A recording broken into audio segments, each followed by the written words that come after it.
Bom, vamos dar continuidade à matéria que a gente estava falando antes, que era de relação de trabalho e relação de emprego. A gente vai falar agora de modalidade dos empregados, tá ok? Quando a gente pensa em empregado, eu tenho várias modalidades. A bem da verdade é essa. Eu tenho bancário, eu tenho médico, eu tenho rural, eu tenho doméstico. Nós vamos falar dos principais aqui, que são os mais importantes, que é voltado para isso. Então, eu tenho, além daqueles que estão na CLT, do empregado seletista, eu tenho também o empregado rural e o empregado doméstico. Como que a gente vai fazer? O empregado rural não tem suas regras previstas na CLT. A sua regra é prevista na Lei 5889 de 73. Lei essa que é regulamentada pelo Decreto 73.626 de 74. Que engraçado isso, né? Porque se a gente pensar que a CLT não se aplica para o rural, e ela foi criada em 43, o que foi que regeu os rurais até então, até 73, 74? Norma alguma. Só em 73 e 74 é que surge uma regra específica para o rural. E quem é o rural segundo essa norma? O rural é pessoa física que trabalha em propriedade rural ou prédio rústico, presta serviços de natureza não eventual a empregador rural sob a dependência desse e mediante pagamento de salário. Observem que os requisitos do vínculo empregatício continuam preenchidos. Eu tenho a subordinação, eu tenho o trabalho não eventual, eu tenho o pagamento de salário. Observem isso, por favor, porque eu sempre vou ter o que a gente chama de ASPONE ou de CHOPS, que a gente já falou no passado. Bom, tá joia, Renata, eu entendi, já sei que o empregado rural é uma pessoa física e que trabalha em propriedade rural. E aí a gente tem uma característica do empregado rural que é específica. Primeiro, quem é o seu tomador de serviço? É o que a gente chama de empregador rural, que a própria lei do rural vai trazer para a gente que é pessoa física ou jurídica que explora atividade agroeconômica. Ou seja, ele vai ter lucro daquela situação. E ele vai explorar essa atividade agroeconômica em caráter permanente ou temporário. Tá joia? Então, pode ser, como está aí no exemplo, agricultura, pecuária, lavoura, piscicultura e outras atividades referentes à atividade agroeconômica. Tenho lucro na atividade agroeconômica, eu sou empregador rural. Bom, e o que é propriedade rural ou prédio rústico, como diz a lei? Quando a gente vê prédio rústico, a gente lê essa expressão, a gente tem a sensação de que é um prédio caindo aos pedaços. Não, não é. Tá? O que é prédio rústico ou propriedade rural? É o terreno, é o prédio ou o terreno onde se situa o empreendimento, onde se localiza o empreendimento. Pode ser no perímetro urbano, como também pode ser no perímetro rural. Então, por favor, esqueçam, quem gosta de direito tributário, esquece aquela questão de imposto sobre tributo sobre urbano e imposto rural. Isso não se aplica no direito do trabalho. Eu preciso que, basicamente, a atividade agroeconômica esteja sendo realizada, tá certo? Então, propriedade rural ou prédio rústico é aonde que se localiza aquele empreendimento. E aí, olha só, antes da gente entrar em empregado doméstico, vamos observar a seguinte situação aqui, por favor. A gente tem um empregado, e aí a gente vai diferenciar esse empregado dos demais, tá certo? Eu tenho um empregado rural, bonitinho lá, cabeçudo no caso, mas enfim, e ele trabalha lá naquela empresa com relação à agricultura.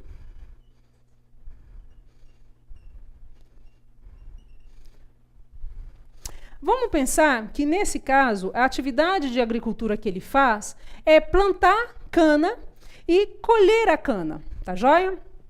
Ele planta a cana todos os dias, ele colhe a cana todos os dias, só que o empregador dele é uma empresa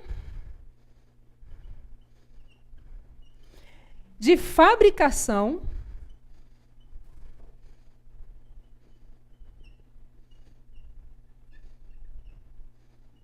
de cachaça, por exemplo. Vou botar de bebidas, mas é de cachaça. Aquela de uma boa ideia, tá certo? Preste atenção. O que acontece? O empregador dele é essa empresa. Ele planta e ele colhe a cana-de-açúcar. O empregado, aqui. Ele com outros. Eu considero esse empregado rural ou eu considero esse empregado o que a gente chama de urbano, seletista no caso. Em hipótese alguma, eu posso considerar ele como empregado rural. Não, Renata? Não. Por que não? Porque a atividade da empresa, econômica da empresa, não é agroeconômica. Prestem atenção, porque a empresa manufatura aquele produto, que no caso é a cana-de-açúcar, e transforma em uma bebida. E o que ela vende não é a cana-de-açúcar, ela vende a bebida. E por isso, esse empregado não é empregado rural. Ele é um empregado urbano. Tá joia? A mesma coisa se fosse a questão com relação à pecuária. Ele vai lá, ele tem o trato com o gado, ele tira o leite do gado e ele passa para a empresa, e a empresa vende para você o leite na caixinha, tudo mais bonitinho, e aí vocês dão o nome que vocês quiserem das empresas, que são conhecidíssimas. Esse empregado, ele não é rural, ele é um empregado urbano, porque a empresa não tem atividade agroeconômica.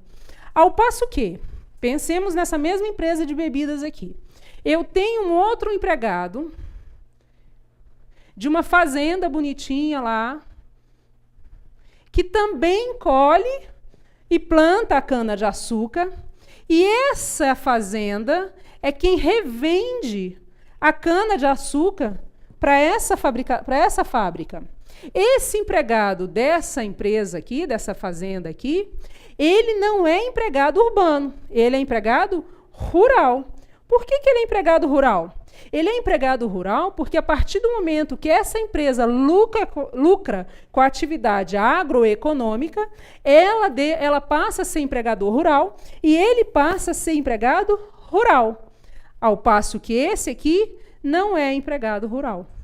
Então, prestem atenção. O que eu costumo dizer é o seguinte: olha o seu empregador, que você sabe que tipo, que modalidade de empregado que você é. É o empregador quem define a sua modalidade de emprego. E, no caso aqui, a gente tem um empregado rural. Quais são os direitos do empregado rural? Basicamente, praticamente, quase todos da CLT. Embora a CLT não se aplique ao rural, quando no seu surgimento, o decreto que regulamentou o rural, ele traz no seu artigo 4º a aplicação de praticamente todos os artigos do rural. Então, praticamente, o que a gente verificar aqui se aplica para o rural, com uma exceção ou outra com relação a um adicional ou outro. Tá ok? Então, empregado rural é esse aí. Vamos falar agora do empregado doméstico. De novo. Do empregado doméstico. Tá joia? O empregado doméstico, diferente do empregado rural, ele é regido pela lei também 5859 de 72. Nesse caso aqui, observem a seguinte situação. Também não aplica a ele o que a gente chama de CLT. A consolidação não se aplica para ele, salvo disposição em contrário prevista na lei do doméstico. A lei do doméstico praticamente não traz quase nada de artigos da CLT que se aplicam. Sabe, questão com relação ao contrato de trabalho e tudo mais. Então, quem é aquele doméstico segundo a lei? Esse conceito que está no artigo 7º da linha A da CLT também é o conceito que está lá no artigo 1º da lei de doméstico. É aquela pessoa física que presta serviços de natureza contínua, ou seja, não eventual, e de finalidade não lucrativa à pessoa ou família no âmbito residencial dessa. Então, aqui eu tenho uma diferenciaçãozinha com relação ao empregado rural. Qual é essa diferenciação? Primeiro, o âmbito que o empregado doméstico vai trabalhar. O âmbito que esse empregado trabalha é o âmbito residencial. Outra situação, a finalidade é não lucrativa. Bom, observe a seguinte situação. O empregador é quem não tem a finalidade lucrativa, porque o empregado, ele presta serviço esperando alguma coisa em troca, e o salário que é o salário. Então, isso não é finalidade lucrativa. É o empregador que não pode auferir lucros daquela atividade que o empregado doméstico faz. Tá joia? Bom, ele pode prestar serviço para uma única pessoa, como ele pode prestar serviço para a família. Imagina um âmbito residencial com 5, 6 pessoas, eu tenho uma família e, nesse caso, eu presto serviço para a família. Bom, e tem que ser no âmbito residencial desta. Bom, quando a gente fala âmbito residencial, não é só a sua residência aqui. Se você tira férias e leva o empregado doméstico com você, ele também não está tirando férias, ele também está trabalhando. E ali na sua casa de praia, na sua casa de campo, é âmbito residencial. Então, no passado e até hoje a gente vê muita situação nesse sentido, do empregado que sai de férias com a família. E ele continua trabalhando igual. Ele não está de férias, ele não está afastado do âmbito residencial, então ele está trabalhando. Tá joia? Vamos ver uma situação aqui específica? Olha só. Imaginemos a seguinte situação, porque isso é muito corriqueiro. Para a gente ter essa característica do empregado doméstico. E atenção, hein? Empregado doméstico, eu estou dizendo de uma forma genérica, porque pode ter empregada, como pode ter empregado. Não vamos pensar nessa situação específica diferenciada, não. Tá joia? Então, eu tenho lá um empregado que, a princípio, trabalha no meu âmbito residencial, e trabalha mesmo. Só que eu, enquanto empregadora, isso é muito comum na infância da gente. A gente vende brigadeiro no colégio, na faculdade, né? E assim vai. Quem faz esse brigadeiro que eu estou vendendo não sou eu. É o empregado que trabalha na minha casa. Ele é empregado doméstico? Num primeiro momento é, mas a partir do momento que eu vendi os brigadeiros, vou botar uma tradução aqui, brigadeiro. A partir do momento que eu vendo o brigadeiro, que não fui eu quem fiz, que foi meu empregado, eu passei a ter lucro dessa atividade que ele presta para mim. E ele deixa de ser doméstico, ele passa a ser um empregado normal, é o que a gente chama de empregado seletista, tá certo? Então, é muito tênue essa linha que separa o empregado doméstico do empregado natural, do empregado seletista. Eu não posso ter o que a gente chama de finalidade lucrativa, que foi o que a gente falou já. Se tem a finalidade lucrativa, passa a ser regido pela CLT. Se não tem a finalidade lucrativa, passa a ser regido pela lei do doméstico. Tá ok?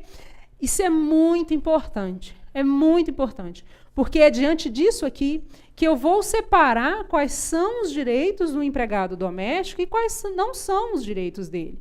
É a partir daqui que eu vou dizer se aquela pessoa é empregado doméstico ou não. Mais atenção ainda, porque é muito comum hoje. Imagina o caseiro lá da sua chácara, ou da chácara do seu colega, que seja. Esse caseiro planta e colhe para você várias coisas. Ele vai plantar alface, tomate e outras coisas. Se é para consumo próprio da família, esse caseiro é empregado rural ou empregado seletista? Não.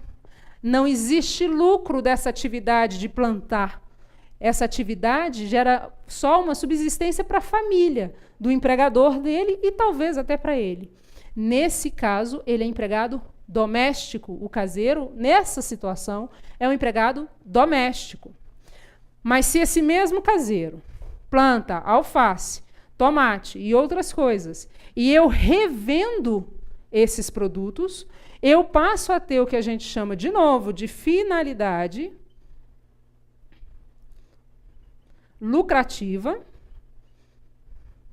e com isso ele deixa de ser empregado doméstico, e por ser uma atividade agroeconômica, ele passa a ser o que a gente chama de rural. Certinho? É essa a diferença que a gente tem com relação a eles. É muito importante essa figura do caseiro, porque a gente tem essa situação de qual é a finalidade lucrativa. Tem uma finalidade lucrativa, o caseiro, a atividade que ele presta, nesse caso ele passa a ser rural. Não tem, ele é empregado doméstico. Tá joia? Vamos continuar? Nessa situação, a gente finaliza essa parte com relação aos empregados e a gente tem a questão de sucessão de empregadores. Bom, eu tenho outras modalidades de empregado? Eu tenho, mas as outras modalidades de empregado, praticamente, só a CLT que rege. Tá joia? Então, as regras que a gente aprender servem para todo mundo. Bom, sucessão de empregadores. Quando a gente fala de sucessão de empregadores, eu tenho que observar o artigo 10 e o artigo 448 da CLT. Bom, toda vez que a gente tiver esses artigos, a gente tiver essa hipótese de sucessão, a gente tem a hipótese de uma alteração na estrutura jurídica da empresa. E essa alteração não afeta contrato de trabalho. Essa alteração não afeta direitos adquiridos pelo empregado. Bom, então, o que é uma sucessão? É a transferência de titularidade de uma empresa ou de um estabelecimento.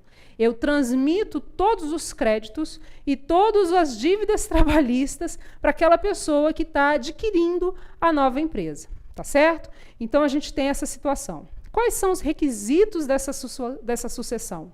Eu tenho a mudança na estrutura jurídica ou na propriedade da empresa. Isso pode ser feito através de uma aquisição, de uma sucessão hereditária. Isso pode ser feito através de uma fusão, de uma incorporação, transformação. Ou seja, eu tenho uma estrutura jurídica, vem para cá, eu tenho uma estrutura jurídica na empresa, um quadro societário na empresa de fulano mais Beltrano, por exemplo. E o fulano falece, e os seus herdeiros é quem vão assumir as empresas. Vão assumir essa parte. Quando esse herdeiro entra para essa empresa, para essa sociedade, a empresa continua funcionando e essa transformação de pessoa, essa mudança de uma pessoa para outra, não prejudica os direitos daquele empregado que está lá trabalhando no dia a dia. Nem os direitos adquiridos e nem os direitos que eu já conquistei, tá certo? A férias, 13º, enfim. Não há modificação no contrato de trabalho dele, eu não preciso rescindir o contrato. Bom, agora imaginemos uma outra situação. Não é uma questão de herança aqui, é uma questão de uma compra de uma empresa pela outra. Então, eu tenho aqui uma empresa a empresa A, e ela vai ser comprada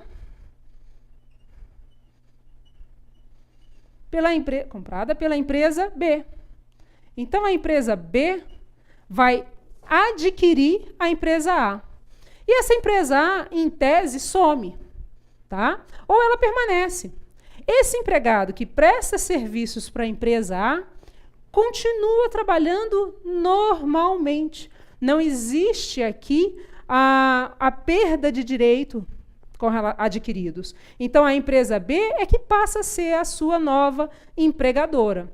A única mudança que vai acontecer é na anotação na carteira de trabalho, porque vai haver uma modificação, uma informaçãozinha, que numa data X, a empresa A foi comprada pela empresa B e que a empresa B sucedeu o contrato de trabalho com relação ao empregador. Tá joia? Vamos voltar? Bom, olha, como a gente falou, existe uma continuidade no ramo do negócio. Então, se aquela empresa vendia giz, ela vai continuar vendendo giz. Se a empresa vendia pincel, ela vai continuar vendendo pincel. Ela não vai modificar a sua atividade, o seu ramo de negócio, em razão de uma sucessão. O outro requisito é que a gente tenha continuidade dos contratos de trabalho com aquela unidade de produção. Então, não existe a necessidade de rescindir o contrato de trabalho. Bom, então a sucessão ela é caracterizada por uma extinção de uma pessoa jurídica sucedida e ela é substituída por uma outra que a gente chama de sucessora. E essa sucessora passa a ser responsável por todos os direitos daqueles empregados. Tá certo? Bom, esse é o efeito da sucessão. O sucessor responde por todos os direitos trabalhistas do empregado, ainda que referentes a período anterior à sucessão, e mesmo que o contrato de trabalho tenha cessado anteriormente a ela. Bom, agora a gente tem que observar que a responsabilidade do sucedido persiste. Essa responsabilidade é uma responsabilidade subsidiária, ou seja, precisa ser condenado nesse sentido, porque do contrário ele não responde, Tá? Agora, se a sucessão é fraudulenta, o sucedido responde integralmente, o antigo empregador. O novo sucessor, o novo empregador, ele não responde pelo contrato. Vamos mostrar aqui uma linha de tempo para facilitar para vocês. Eu tenho ali uma linha de tempo normal. A empresa vinha funcionando, aqui o empregado tinha sido contratou, vamos botar contrato. Pronto. Eu tinha sido contratado, um empregado normal. Nessa data aqui acontece o que a gente chama de sucessão, tá certo? Quando acontece a sucessão, eu tinha aqui já adquirido férias, eu tinha adquirido 13º, e assim vai, outros direitos. A empresa que sucede tem que conceder férias, a empresa que sucede tem que pagar 13º salário. Porque ela é responsável, a partir de agora, ela é responsável por todo o contrato de trabalho, tá certo? Por todo o contrato de trabalho. Agora, observem que a empresa anterior, ela responde de forma subsidiária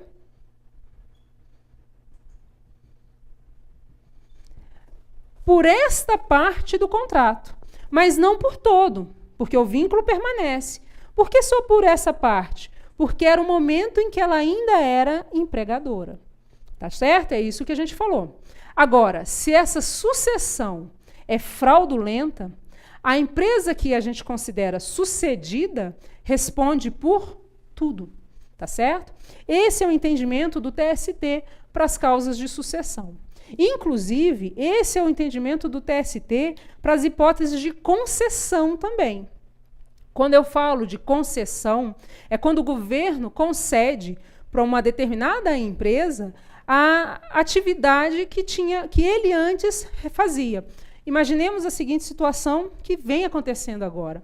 A questão de aeroportos. O governo tem concedido essas atividades para outros. Então, a gente hoje tem Infraero, Inframérica e assim vai.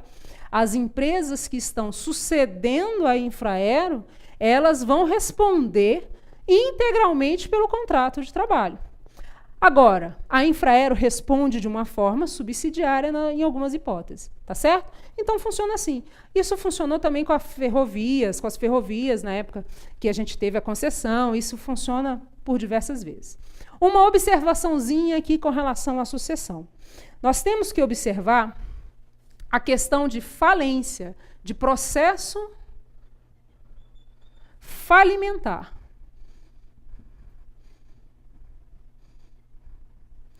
Eu tenho duas hipóteses que são observadas aqui. Eu tenho a hipótese de recuperação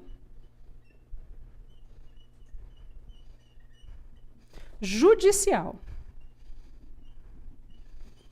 Nessa hipótese aqui, imagina que a empresa está numa recuperação judicial e ela acaba sendo comprada por uma outra empresa. Na hipótese de recuperação judicial existe a sucessão.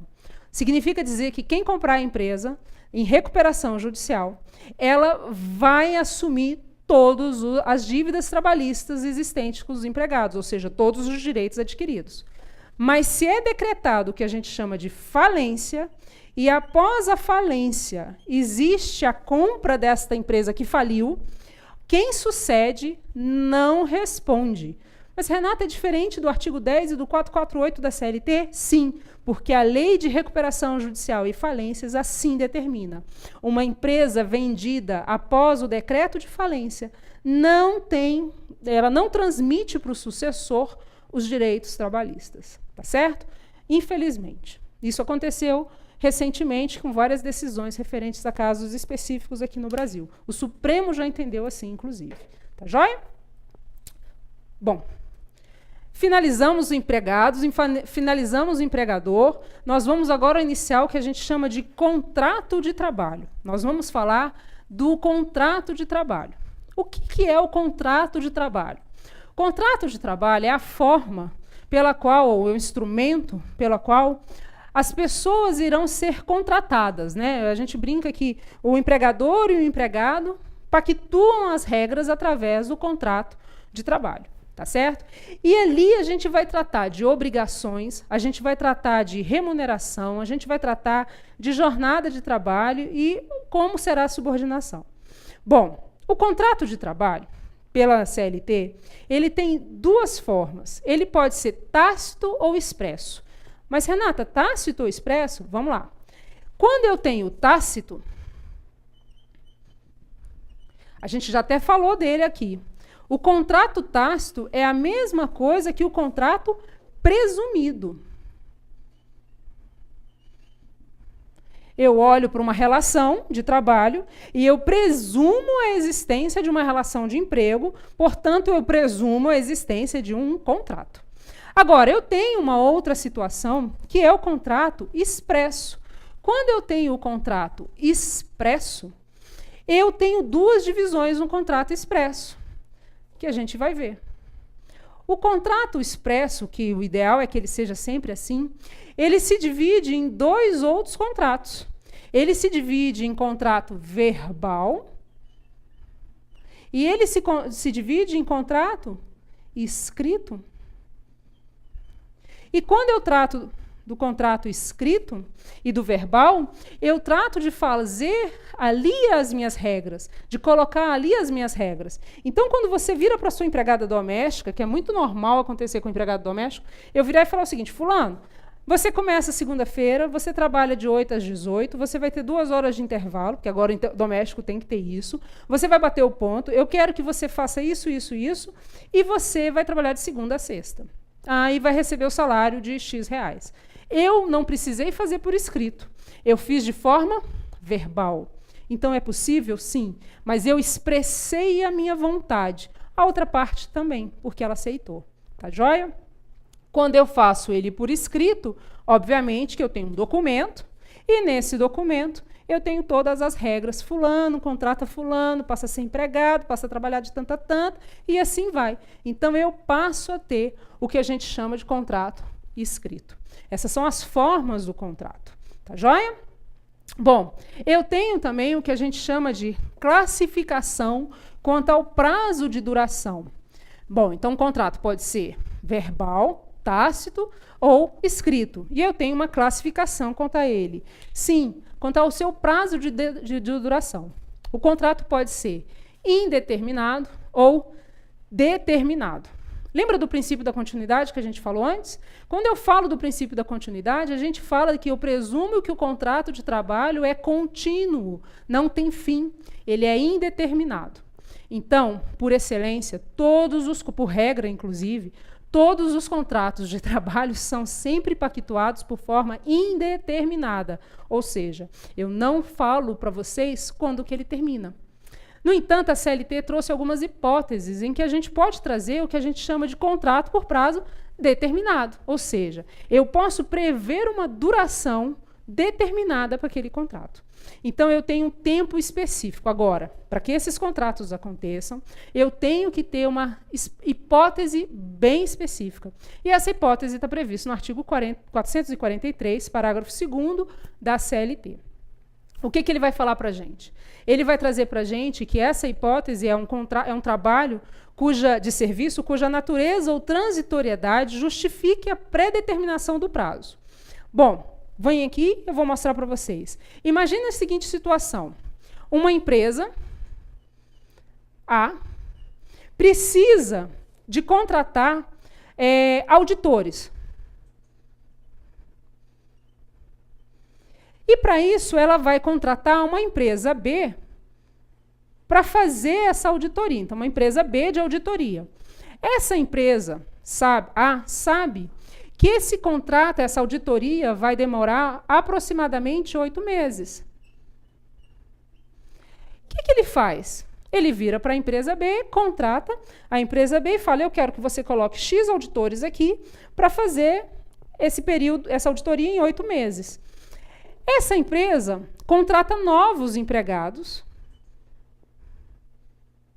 para colocá-los dentro da empresa A pelo período de 8 meses. Ele precisa contratar como empregado normal Sim, mas ao invés de contratar por prazo indeterminado, tendo em vista que ele sabe a transitoriedade do serviço, o que ele faz? Ele contrata por 8 meses, é um contrato por prazo determinado.